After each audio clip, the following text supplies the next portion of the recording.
Praise God. Very good morning to one and all. I would like to welcome you to the morning meditation in the mighty name of our Lord and Savior Jesus Christ. You know pretty well that we have been meditating the book of Exodus for quite a few months. So this morning I would like to request you to turn your Bibles to chapter 20 of the book of Exodus. నిర్గమకాండం గ్రంథం 20వ అధ్యాయం 8వ వచనం నుంచి మనం ధ్యానం చేయబోతున్నాము. We are going to meditate from verse 8 onwards. So let us ask for the guidance of the Holy Spirit and then continue our meditation. ప్రార్థించుకుందాం. మహాపరిశుద్ధుడా, మహోన్నతుడా, మా ప్రియ ప్రభువా, మమ్మలను మీరు ప్రేమించి రక్షించినందుకు గాను మీకెంతో కృతజ్ఞతలు, వందనములు చెల్లిస్తున్నాం తండ్రి. మరి యొక్క ఉదయకాలము మేము సజీవంగా ఆత్మీయంగా మీ పాద సన్నిధిలోనికి తీసుకొని వచ్చారు. మేము రావడానికి కృప చూపించారు. అందును బట్టి వందనాలు. మాతోనూ మా ప్రియులతోనూ మాట్లాడమని క్రీస్తు యేసు పరిశుద్ధ నామములో ప్రార్థిస్తున్నాము తండ్రి. ఆమేన్. Welcome once again. Let us see the book of Exodus chapter 20 verse 8. ఇక్కడ మనకి ఫోర్త్ కమాండ్మెంట్ కనిపిస్తుంది. మనం థర్డ్ కమాండ్మెంట్ లో చదువుకున్నాము, నీ దేవుడైన యెహోవాను నీ దేవుడైన యెహోవా నామమును వ్యర్థముగా ఉచ్చరింపకూడదు. It's a holy name. His name is holy and awesome అని కీర్తనకారుడు 111వ కీర్తనలో చెప్పిన సంగతిని కూడా మనం ధ్యానం చేశాం. His name is a representation of his glory, majesty and supreme deity. So అటువంటి గొప్ప నామం కలిగిన దేవుని మనం ఆరాధించుచున్నాము. ఆయనను మనం తెలుసుకొని ఉన్నాము. సో ఆయనను మనం ప్రేమించేటువంటి వారంగా ఉంటే 1000 తరముల వరకు కరుణించేవానిగా ఉంటాను అని 6వ వచనంలో చెప్పారు. సో మనం ప్రేమించేటువంటి వారంగా ఉండాలి. ఆయన చెప్పిన మాటలను గైకొనే వారంగా ఉండాలి. 8వ వచనంలో విశ్రాంతి దినమును గుర్చినటువంటి ఆజ్ఞను దేవుడు తెలియజేస్తున్నాడు. విశ్రాంతి దినమును పరిశుద్ధంగా ఆచరించుటకు జ్ఞాపకం ఉంచుకోనము. జ్ఞాపకం ఎందుకు ఉంచుకోవాలంటే if they did not remember they would not treat it holy. ఇప్పటికే మనం ఇజ్రాయేలీల యొక్క ప్రవర్తనను చూస్తున్నాం. వీరు దేవుని యొక్క కార్యములు అనేకములు చేసినప్పటికీ కూడా వాటిని మర్చిపోతున్నారు.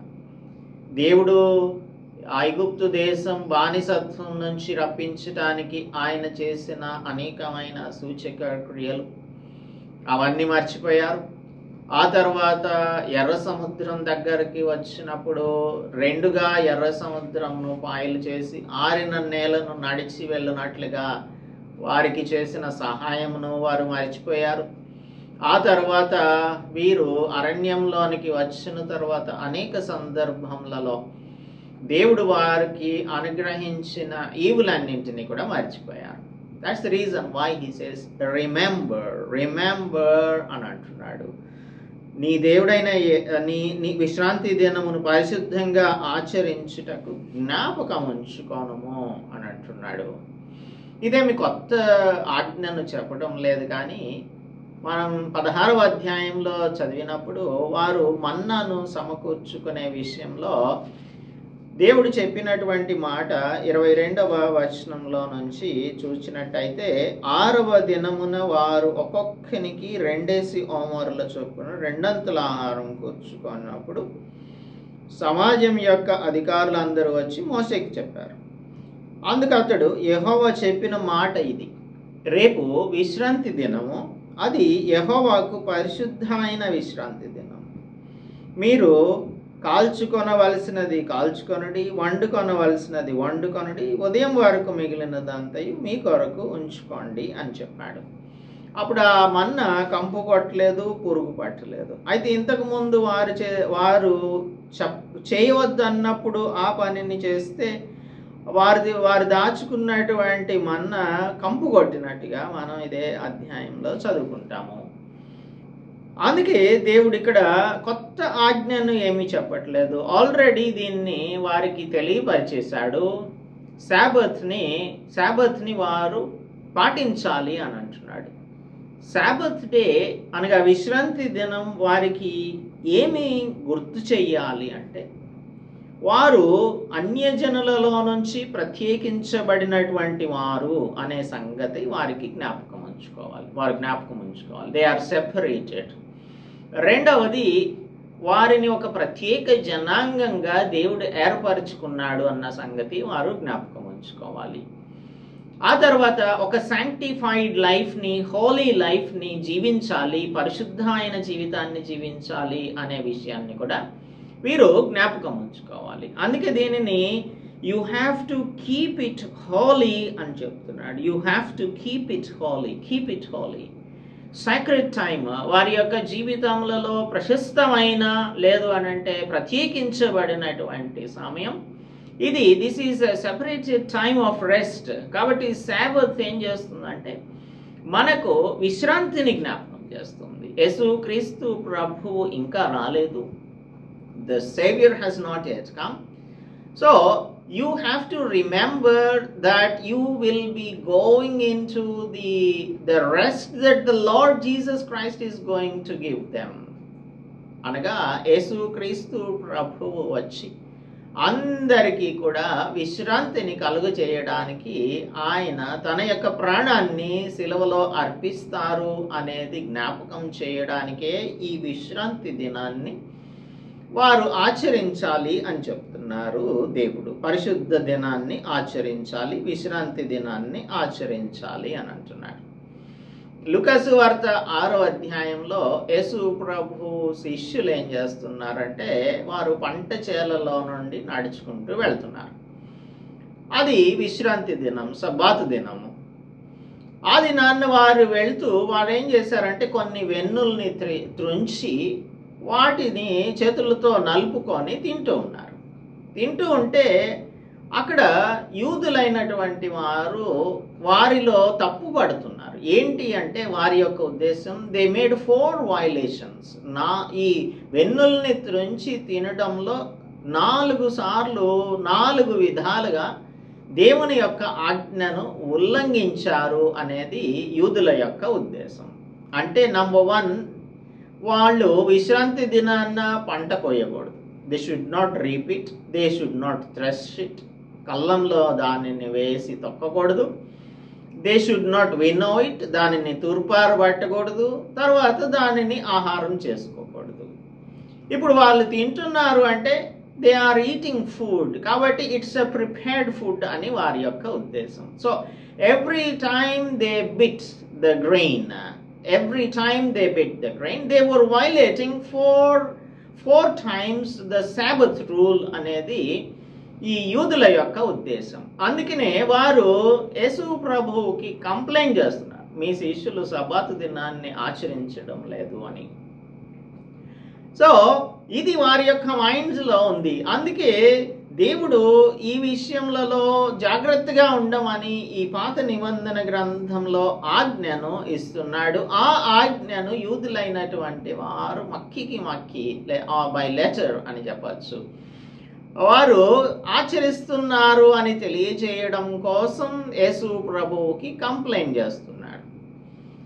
Let us now see the purposes of Sabbath. అసలు సబ్బాతుని ఎందుకు ఇశ్రాయేలీయులు ఆచరించాలి, క్రైస్తవులు సబ్బాతును ఆచరించాలా లేదా అనేది కూడా ఇప్పుడు ప్రశ్న. కొందరేమో దీనిని శనివారం ఆచరించాలా, ఆదివారం ఆచరించాలా అనేది ఇంకొక ప్రశ్న. వీటన్నింటికి కూడా మనం క్లారిటీ తీసుకోవాలి. కొన్ని రూల్స్, కొన్ని రెగ్యులేషన్స్ ఓల్డ్ టెస్టమెంట్లో కనిపిస్తాయి. అవన్నీ కూడా ఛాయా రూపంలో ఉన్నాయి అనే విషయాన్ని మనం అర్థం చేసుకోవాలి. ఇప్పుడున్నటువంటి క్రైస్తవులందరూ కూడా, I mean New Testament Christians, కొలసీయులకు రాసిన పత్రికలో అపోస్టల్ పాల్ చాప్టర్ 2 verse 16లో ఏం చెప్తున్నాడు చూడండి. కాబట్టి అన్నపానముల విషయంలోనైనను, పండుగ, అమావాస్య, విశ్రాంతి దినము అను వాటి విషయంలోనైనను మీకు తీర్పు తీర్చనెవనికిని అవకాశం ఇవ్వకుడి. సో జడ్జ్మెంట్ చేయడానికి మీరు అవకాశాన్ని ఇవ్వద్దు అంటున్నాడు. ఇవి రాబోవు వాటి ఛాయయే గాని నిజస్వరూపం క్రీస్తులో ఉన్నది. See, this is a shadow. This is only a shadow. కాబట్టి this is the shadow of what is to come to the Christians. జ్యూస్కి కాదు, క్రైస్తవులకు అనగా క్రీస్తును అంగీకరించినటువంటి వారికి జరగబోయేటువంటి సంగతులు ఏంటి అనే దానిని ఇక్కడ తెలియజేస్తున్నాడు. అది ఒక షాడో లాగా చూపిస్తున్నాడు, ఛాయగా మాత్రమే చూపిస్తున్నాడు. అందుకని మనం we don't have to observe the months, seasons, years as a ట్రెడిషనల్గా మనం ఆచరించవలసిన అవసరం లేదు. గలతీయులకు రాసిన పత్రికలో 4:9లో అపోస్టల్ పాల్ చెప్తున్నటువంటి మాటలు చూసినట్టయితే ఇక్కడ ఏమంటున్నాడంటే, ఇప్పుడు మీరు దేవుని ఎరిగిన వారు, you know Christ Jesus, you know who God is. So మీరు దేవుని ఎరిగిన వారు, మరి విశేషముగా దేవుని చేత ఎరుగబడిన వారై ఉన్నారు గనక బలహీనమైనవియు నిష్ప్రయోజనమైనవియు అయిన మూల పాఠముల తట్టు తిరుగునేలా. మూల పాఠాలు మనకు అవసరం లేదు. ఇవన్నీ కూడా ఛాయగా దేవుడు ఇచ్చినటువంటివి. మునుపటి వలె మరలా వాటికి దాసులై ఉండగోరనేలా. వాటికి మనం దాసులు, ట్రెడిషన్స్ కాదు కావాల్సింది, రియాలిటీలోనికి రావాలి. We know Christ Jesus and God also knows us. ఆయన మనలను ఎరిగి ఉన్నారు కనుక ఆయనకు మనం తెలుసు, మనకు ఆయన తెలిసినప్పుడు మరలా మనం ఈ మూల పాఠాల వైపు తిరగన అవసరం లేదు. We are advanced. We are more advanced than the Old Testament Jews. అందుకని వాటి వైపు తిరగని అవసరం లేదు, వాటికి దాసులుగా ఉండని అవసరం లేదు. మీరు దినములను, మాసములను, ఉత్సవ కాలములను, సంవత్సరములను ఆచరించుచున్నారు. దీన్ని బట్టి చూస్తే అపోస్తలుడు పాల్కి ఏమనిపిస్తుందంటే, అప్పుడు మనము ఈ క్రైస్తవ సంఘాలలో జరుగుతున్న కొన్ని ఆచార పద్ధతులు ఉంటాయి కదా. ఫర్ ఎగ్జాంపుల్ హార్వెస్ట్ ఫెస్టివల్ చేస్తుంటారు కొన్ని సంఘాలలో. కోత పండగ, అది కోత పండగ కాదు, కోతల పండగ అన్నమాట. సో ఇక్కడ వారు పంటలు తీసుకొస్తారు, అమ్ముతారు, ఆ డబ్బులు ఏదేదో చేస్తుంటారు, విచిత్రమైనటువంటి పనులు. అలాగే ఇంకా అనేకమైనటువంటివి సంఘాలలో కొన్నింటిని ఎలా చేస్తుంటారంటే ఆచారాలుగా చేస్తుంటారు. ఇంకా మనము గుడారాలు వేసుకొని పండుగలు చేసుకుంటూ ఉంటాం, గుడారాల పండుగ అని చెప్తూ ఉంటాం, ఫీస్ట్ ఆఫ్ టేబర్నకల్స్. ఇవన్నీ కూడా ఓల్డ్ టెస్టిమెంట్ రిలేటెడ్ థింగ్స్. ఇప్పుడు మనం మోర్ అడ్వాన్స్డ్గా ఉన్నాము. అలాంటి వారు ఆ మూల పాఠాల తట్టు తిరగడం ఏంటి? అదే ముందులండి పేరు పెట్టుకున్నారు కదా అంటే, పేరు మనం దేవుని యొక్క పేరుని పెట్టుకున్నాం. We are children of God. So మనం పేరు పెట్టుకున్నప్పుడు మనం ఏం చేయాలి అంటే, we have to live up to the standards or the advanced standards the Lord is asking us to follow or maintain. వాటిని కాకుండా ఆచారాల పద్ధతిలో చేయడం ఏంటి? మిమ్మల్ని చూస్తుంటే నాకేమనిపిస్తుంది అని ఏమంటున్నాడు, పాల్ అంటున్నాడంటే, మీ విషయమై నేను పడిన కష్టం వ్యర్థమైపోవునేమో అని మిమ్మును గురించి భయపడుచున్నాను. మిమ్మల్ని అందరినీ కూడా అడ్వాన్స్డ్ క్రిస్టియన్స్గా, మెచ్యూర్డ్ క్రిస్టియన్స్గా చూడాలని అనుకుంటే మనం ఏం చేస్తాము అంటే, ఇంకా ఈ మూల పాఠాలు, సంవత్సరాలు, దినాలు, మాసాలు, లేదంటే ట్రెడిషన్స్, కస్టమ్స్, ఇంకా వాటిలో ఈ మన దేశంలో ఉన్నటువంటి మతాచారాలని కూడా కలిపేసేసి వీటిని మింగల్ చేసేసి మనం ఇష్టం వచ్చినట్లుగా దేవునికి ఆయన యొక్క స్టాండర్డ్స్ ప్రకారంగా కనిపించటం లేదు. దీనిని మనం డిఫరెన్షియేట్ చేయగలగాలి. ఇశ్రాయేలీయులకు కొన్ని పద్ధతులు ఉన్నాయి, క్రైస్తవులైన వారు వాటిని పాటించవలసిన అవసరము లేనే లేదు.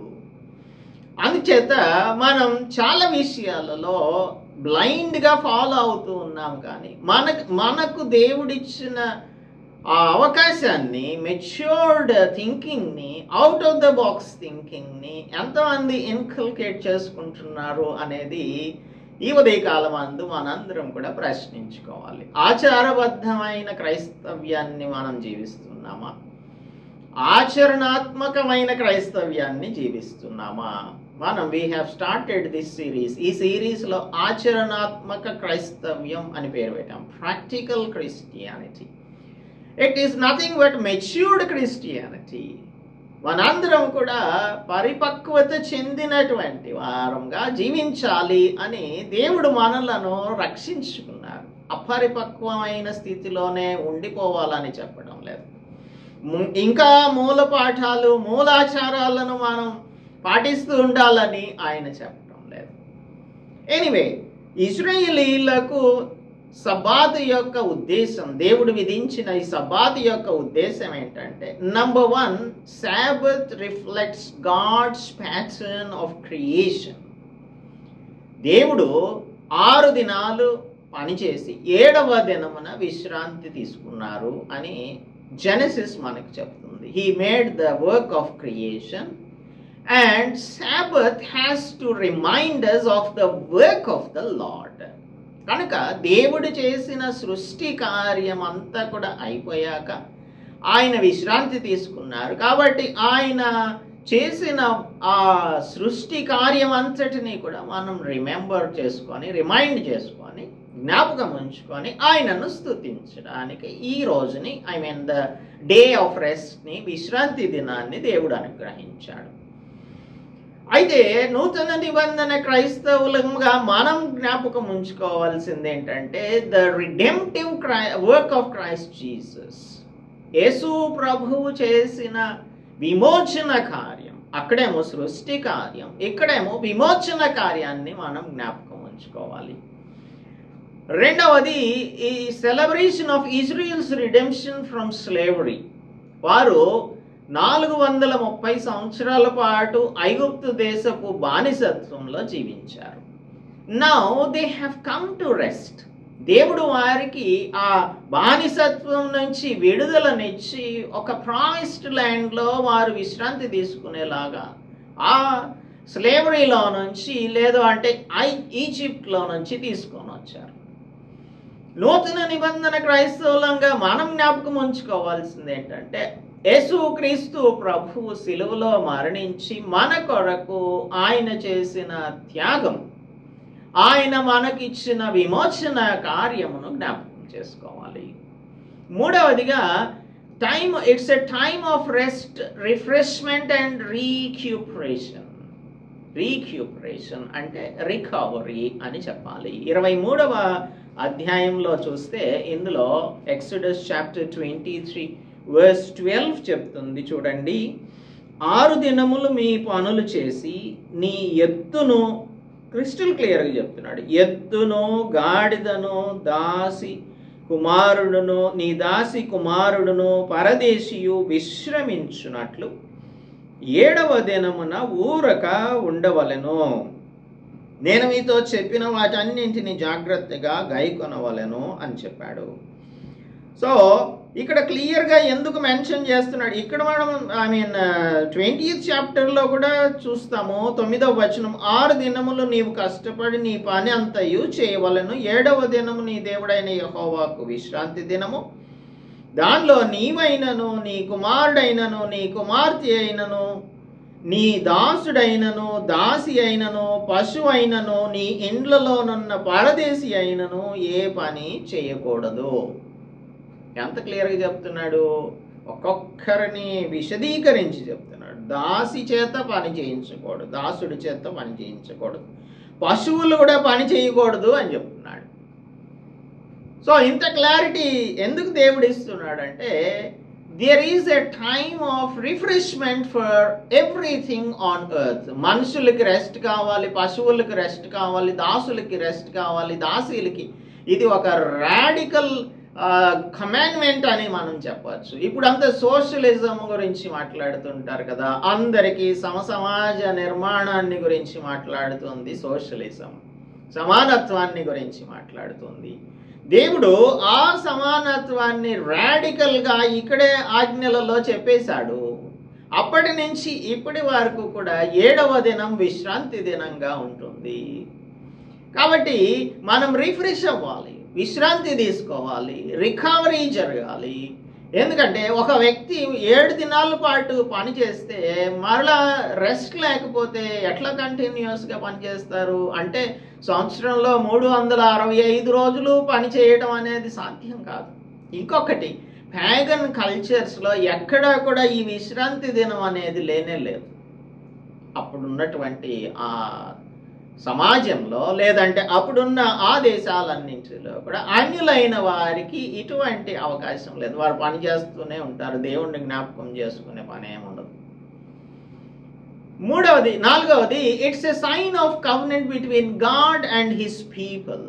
దేవునికి ఆయన బిడ్డలైనటువంటి వారికి మధ్యన ఒక ఒప్పందం అని చెప్పాలి, ఒక వాగ్దానం అని చెప్పాలి. 31వ అధ్యాయంలో చూస్తే 31:12లో చూస్తే 31:12లో నీవు మోషేతో ఇట్లనే, నీవు ఇశ్రాయేలీయులతో నిజంగా మీరు నేను నియమించిన విశ్రాంతి దినములను ఆచరింపవలను, మిమ్మును పరిశుద్ధపరచు యెహోవాను నేనే అని తెలుసుకొనున్నట్లు అది మీ తరతరములకు నాకును మీకును గుర్తగును. ఇది it's a symbol or it's a covenant, it's a symbol of covenant. మీకు నాకు అది గుర్తుగా ఉంటుంది అని అంటున్నాడు. కావున మీరు విశ్రాంతి దినాన్ని ఆచరించాలి, నిశ్చయముగా అది మీకు పరిశుద్ధము. దానిని అపవిత్రపరచువాడు తన ప్రజలలో నుండి కొట్టివేయబడును. 6 దినములు పని చేయవచ్చు, 7వ దినము యెహోవాకు ప్రతిష్ఠితమైన దినం. ఆ విశ్రాంతి దినమున పని చేయు ప్రతివాడు తప్పక మరణ శిక్ష నొందును. ఇశ్రాయేలీయులు తమ తరతరముల వరకు విశ్రాంతి దినాచారమును అనుసరించి ఆ దినము ఆచరింపవలను. అది నిత్య నిబంధన, నిత్య నిబంధన. నాకును ఇశ్రాయేలీయులకును అది ఎల్లప్పుడూ గుర్తయ్యుండును. ఏలయనగా 6 దినములు యెహోవా భూమి ఆకాశములను సృజించి 7వ దినమున పని మాని విశ్రమించను అని చెప్పమని మోసేతో ఇశ్రాయేలీయులకు చెప్పమని చెప్తున్నాడు. It's a sign of covenant. 5వది, Sabbath is a day of holy convocation. ఇజ్రాయేలు సమాజం అంతా కూడా దేవుని యొక్క సన్నిధిలో కూడుకొని, లేవియ కాండంలో చూస్తే 23వ అధ్యాయంలో, లేవియ కాండం 23:2-3 వచనాలు చూద్దాం. 23:2-3 వచనాలు. 6 దినములు పని చేయవలెను, వారం 7వ దినం విశ్రాంతి దినం. ఇక్కడ ఇంకొంచెం క్లారిటీ. వారం అంటే ఒక వారం మనం ఆదివారం బ్రేక్ తీసుకొని, లేదంటే విశ్రాంతి దినం బ్రేక్ తీసుకొని నెక్స్ట్ వీక్ పని చేయడానికి కుదరదు. వారం 7వ దినం విశ్రాంతి దినం. అది పరిశుద్ధ సంఘపు దినం. అందుకే ఇప్పుడు న్యూ టెస్టిమెంట్ క్రిస్టియన్స్ సండే కూడుకుంటుంటారు. అది కూడా మనం చూద్దాం, ఎందుకు సండే కూడుకోవాలి అనేది మనకు బుక్ ఆఫ్ యాక్ట్స్లో చాప్టర్ 20లోను, అలాగనే 1 కొరింథియన్స్ చాప్టర్ 16లోను చూస్తాము. దానికి మనం ఆదివారమే ఎందుకు కలుసుకుంటున్నాము అనే దానికి డిఫెన్స్గా, లేదంటే అసలు ఎందుకు కలుసుకోవాలి ఆదివారం అనే దానికి మనకు అర్థం కావాలి కదా. శనివారం ఎందుకు కలుసుకోకూడదని ఎవరైనా అడిగితే అప్పుడు మనం చెప్పాల్సి ఉంటుంది. సరే, అది పరిశుద్ధ సంఘపు దినం. అందులో మీరు ఏ పనియు చేయకూడదు. మీ సమస్త నివాసముల యందు అది యెహోవా నియమించిన విశ్రాంతి దినము. అందుకే నెహెమియా గ్రంథంలో వారు అందరూ కూడా జనులు కూడుకున్నప్పుడు పరిశుద్ధ గ్రంథములు శాస్త్రులు తెరిచి వారికి అందులో నుంచి తోరాని చదివి వారికి వినిపిస్తూ ఉన్నారు. All the people gathered, and it's a place of public worship and instruction. It's a place of public worship and instruction for the Israelites. అందుకే వారందరూ బారులు తీరి నుంచుంటే కొంచెం ఎత్తైన పీఠం మీద దేవుని సేవకుడు నిలువబడి దానిని చదివినట్లుగా తోరాని చదివినట్లుగా చూస్తాం మనం. అందుకని మనకు ఇది ఒక డే ఆఫ్ హోలీ కాన్వకేషన్, పరిశుద్ధ సంఘపు దినం. దీనిని మనం ఆచరించాలి అని, సాబత్ని ఆచరించాలి. ఎందుకు ఆచరించాలి అనే దానికి 5 కారణాలను చూసాము. We can show many things, but we have seen only 5. అందుకని ఈ సాబత్ని అబ్జర్వ్ చేయడం అనేది యూదులైన వారికి చాలా ఇంపార్టెంట్ అనే విషయం వారికి బాగా తెలుసు. అందుకని వీరు సబ్బాతు ఆచరించే విషయంలో యేసు ప్రభువుని కూడా క్వశ్చన్ చేస్తున్నారు. మీ శిష్యులు ఎందుకు అలా చేస్తున్నారు? అప్పుడు యేసు ప్రభు చెప్తాడు, సబ్బాతు దినానికి దేవుడే ప్రభు అన్న సంగతిని చెప్తాడు. అప్పుడంటే అది ఛాయ. ఇప్పుడు the man of Sabbath is here. ఆయనే దీనిని ఏర్పరిచినటువంటి వాడు కనుక ఆయనకేమీ సాబత్ డే అవసరం లేదు అనే విషయాన్ని తెలియజేస్తారు. ఇప్పటికీ కూడా ఈ యూదులలో observant Jews are staunch Jews ఉంటారు కదా, వారు ఈ విశ్రాంతి దినాన్న లైట్ కూడా ఆన్ చేసుకోరు, స్విచ్ ఆన్ చేయరు, తర్వాత కారు నడపకూడదు, ఫోన్ చేయకూడదు. ఇలాంటివన్నీ ఈరోజు కూడా పాటిస్తూ ఉంటారు. ఆ దినాలలో ఈ ఇజ్రాయేలీలకు కొన్ని ఈ ఆజ్ఞను వారు ఆధారం చేసుకొని ఇంకా అనేకమైనటువంటి ఆజ్ఞల్ని సబ్ లాస్ కింద చేశారు. అందులో ఏంటంటే వారు చేతితో ఏది కూడా పట్టుకోకూడదు. రెడిక్యులస్గా అనిపిస్తుంది అనమాట. చెయ్యి వెనక భాగంతో మోయొచ్చు అంట. చేతితో ఇలా పట్టుకుంటాం కదా, ఇలా పట్టుకొని మోస్తాం మనం ఏదైనా పట్టుకోవాలంటే.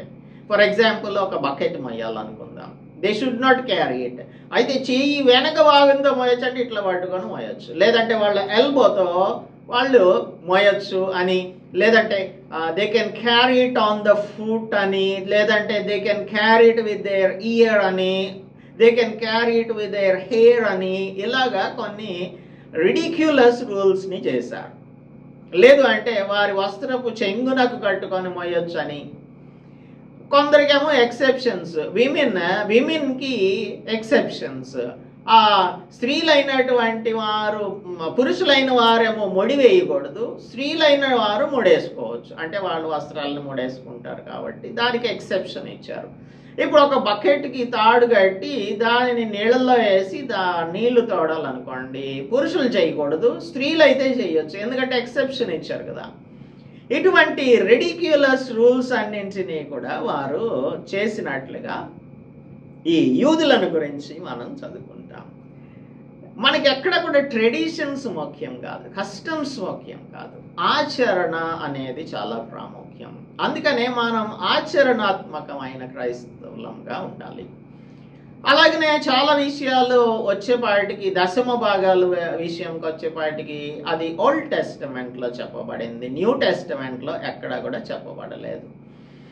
అందుకని చాలాసార్లు చాలామంది చెప్తూ ఉంటారు దశమ భాగం ఇవ్వాలా వద్దా అని. అంటే ఓల్డ్ టెస్టమెంట్లో మలాకీ గ్రంథంలో కోట్ చేస్తాము, లేదంటే అనేకమైన చోట్లలో దేవుడు చెప్పినటువంటి వాటిని కోట్ చేసి మీరు దశమ భాగం ఇవ్వాలి అని అంటారు.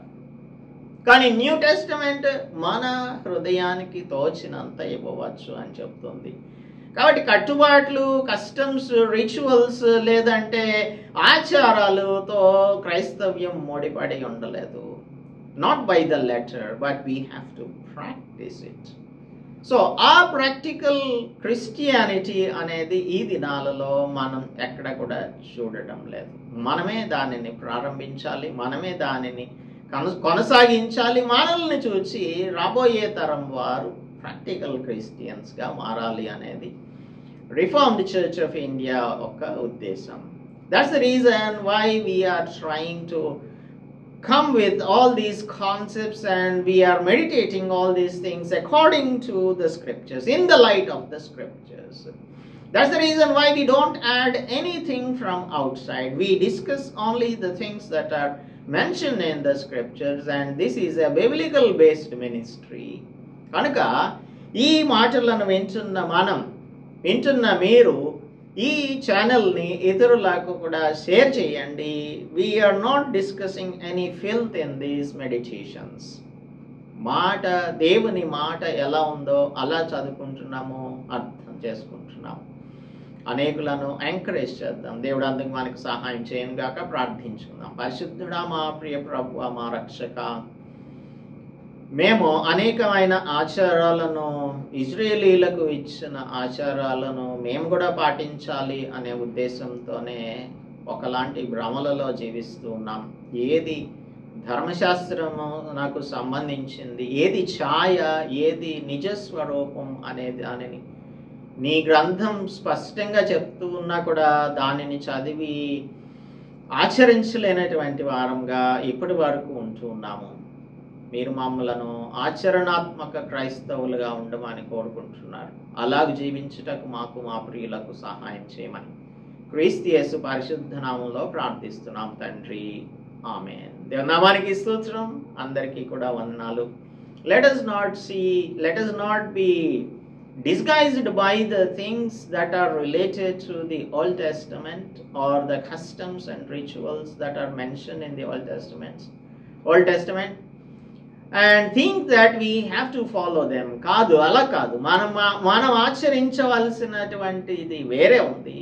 అది దేవుని యొక్క మాటను ఆచరణాత్మకంగా చేయటమే అనే విషయాన్ని జ్ఞాపకం ఉంచుకుందాం.